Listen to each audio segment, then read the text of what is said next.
But God, who knows all things, saw something in Balaam's heart and sent an angel to block his path.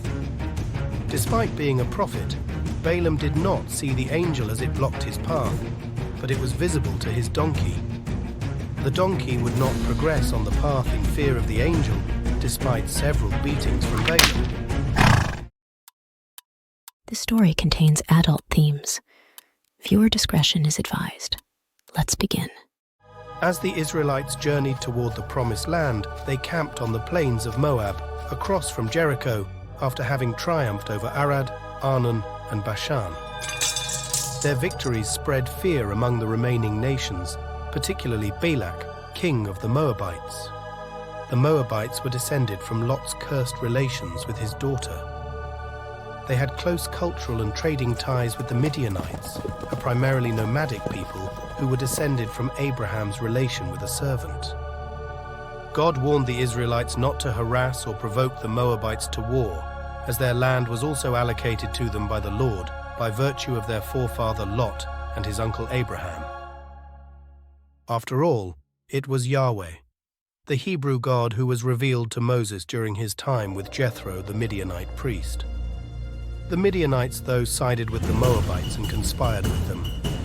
In doing so, they betrayed Israel, and so a new enemy alliance was formed with the Moabites and Midianites. Together, they devised a plan to seek the help of the prophet Balaam to curse the Israelites. Balak sent elders from Moab and Midian as messengers to the prophet Balaam, offering him a substantial reward to curse the Israelites. With the distinguished guests in his home, Balaam, in prayer, sought guidance from God. God forbade him from going with the elders to curse the Israelites, emphasizing that the Israelites were a blessed people. Upon receiving Balaam's rejection, the king was undeterred. He sent more distinguished officials to Balaam, promising even greater rewards. Balaam prayed to God again in spite of himself. This time, God permitted Balaam to go, but instructed him to speak only what God told him. Balaam prepared his donkey in the morning and traveled with the officials to Moab.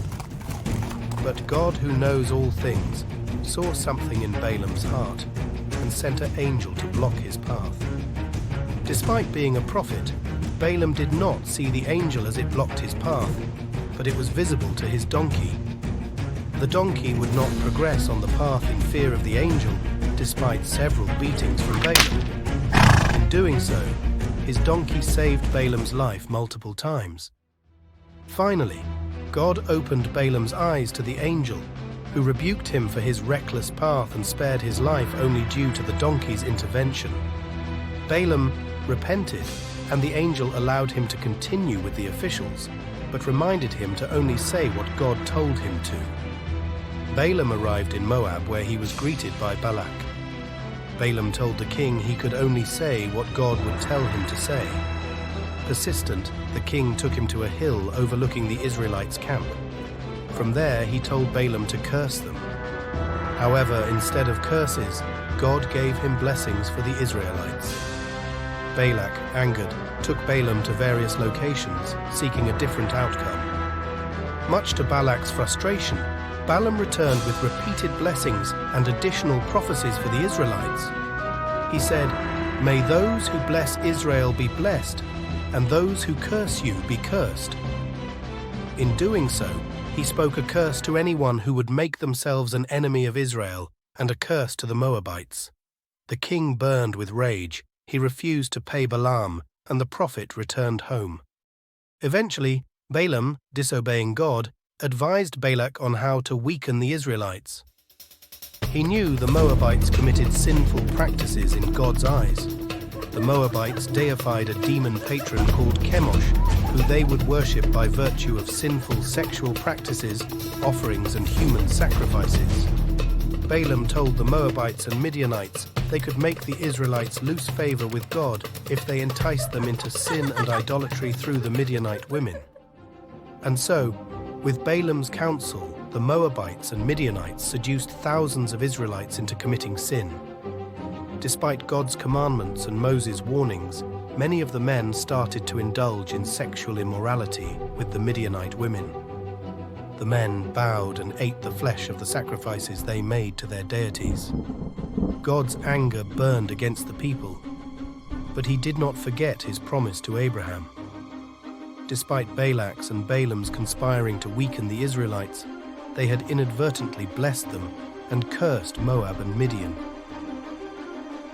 Follow our channel to find out more about what happened to the Israelites after they were seduced into sin, and what happened to the alliance between Balaam of Peor, the Moabites, and Midianites. The story of Balaam underscores the consequences of straying from the righteous path and the potential for even the faithful to be swayed by temptation. Balaam was initially called to curse the Israelites, but would end up blessing them 3 times in spite of his later betrayal. Ultimately, it serves as a reminder that God always knows what's in our hearts before we exercise our free will, but God's will always prevails. What lessons can be drawn from Balaam's journey and the angel's intervention? What do you think the true cost to Balaam's betrayal may be? Finally, who do you think will bear the brunt of the consequences of this tale?